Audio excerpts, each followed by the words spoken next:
New Relight opticals and computerised I clinic. हमारे यहाँ Sarojini hospital के आई स्पेशलिस्ट डॉक्टर अवेलेबल। अपनी आंखों का मुफ्त मुआयना करवाइए। जी हाँ, sun glasses 99 onward, any number glasses from 250।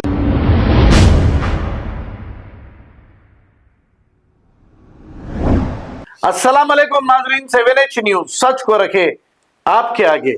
ये जो मंजर देख रहे हैं आप, नाचाराम पुलिस स्टेशन हुदूद के इलाके चाणक्यपुरी कॉलोनी का बताया जा रहा है। अब ये मस्जिद के सामने बैठकर क्या तमाशा कर रहे हैं देखिए। शरअंगेजी कौन कर रहा है? इन्हें शरअंगेजी करने के लिए मस्जिद ही मिलती है क्या?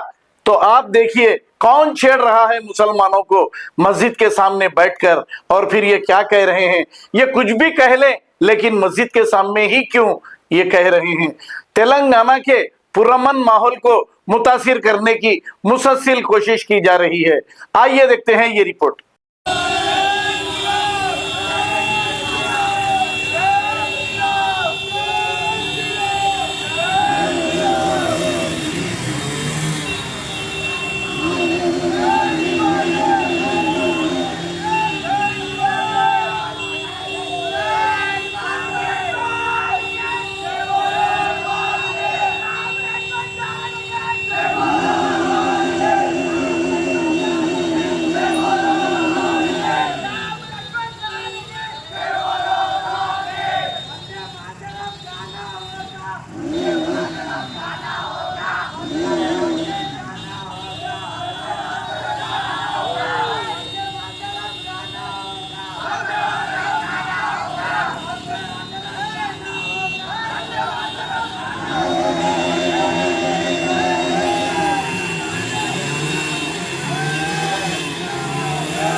New Relight opticals and computerised I clinic. हमारे यहाँ सरोजनी हॉस्पिटल के आई स्पेशलिस्ट डॉक्टर अवेलेबल। अपनी आंखों का मुफ्त मुआयना करवाइए। जी हाँ, sun glasses 99 onward, any number glasses from 250 onward, contact lenses any colour ₹99 onward. जो हजरात 60 साल की उम्र से ज्यादा है, हज और उम्रा जाना चाहते हैं, उनके लिए बिल्कुल free number glasses, free home delivery और free eye checkup. New Relight Optical, Talab Katta, main road, opposite to Baba Bahauddin dargah. Mobile 9848392127। खबर है शहर की, खबर है गाँव की, खबर है सारी दुनिया की। 7H न्यूज पसंद आए तो लाइक कीजिए, शेयर कीजिए और सब्सक्राइब करना ना भूलें। 7H news.